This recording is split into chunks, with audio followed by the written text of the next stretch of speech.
الرحيم شركة Ocean Organic iyo shirkadda Sinji Province oo dalka Taiwan oo ay wakiil u tahay shirkadda Ocean Organic oo ah shirkad ka shaqeysa wadaniga magaalada Boosaaso iyo gaar ahaan Puntland gaar ahaan xarunta ganacsiga ee Puntland waxa ay soo gaarsiisay dhar la isticmaalay ama one time hal mar la isticmaalay oo runtii wax u taraya dadka masaakiinta ah ku dhaqan magaalada Boosaaso dadka danyarta ah oo Soomaalida ku dhaqan magaaladan ayay wax u taraysaa waa dharka loo yaqaan hoodayda Soomaalida u taqaan waxa soo gaarsiisay oo soo qaaday shirkaddan Ocean Organic iyadoo Sinji Province oo Taiwan ah ay u soo ururiyeen dad halka ku dhaqan ayaa ururiya waxa ay markaasna soo gaarsiiyaan hadba wadamada loogu talagalay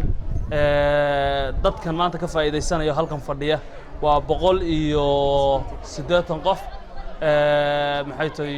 family kasta waxa uu ka faa'iideysan karaa maxay tahay waxa la siiyay hal maxay tahay jawaan ama durfi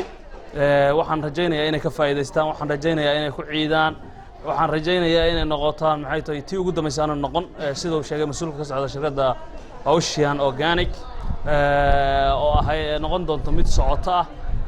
waxyaabo ka bedelan noqon doonto mustaqbalka insha Allah taala maanta intaas soo gaarsiiyeen waxaan ku rajo qabnaa in ka badan inay soo gaarsiin doonaan insha Allah taala mustaqbalka si gaar ah waxaan rabaa inaan ugu baraarujiyo shirkadaha ku dhaqan dalkan gaar ahaan kuwa magaalada Boosaaso ka shaqeeya inay isku taxallujiyaan inay bal dhinacuun u fiiriyaan oo marun eegaan in dadka masaakiinta iyo dadka danyarta ah ku dhaqan magaalada waa muhiim in dadkaas hoos loo fiiriyo kulligeen ma wadan hin dad waxaysta dad badan oo ehelkeena iyo dad badan oo Soomaaliyeed oo ku dhaqan magaaladan ayaa baahi u qaba ama aan awoodin inay bahalkaystaan agoon baa jirta aad baan maxay tahay u soo dhaweynayaa barnaamijkan waxaan rajaynaynaa sanadkiisa in laga qayb qaato barnaamijka ciidda agoonta oo hadda Garowe ka bilowday runtii waa barnaamij aan aad u bogaadinayno nin walba iyo qof walba iyo gabar walba iyo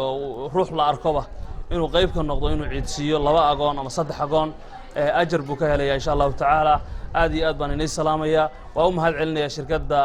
Ocean Organic oo wakiilka ah shirkadda Sinji Province Taiwan aad iyo aad baan ugu mahad celinayaa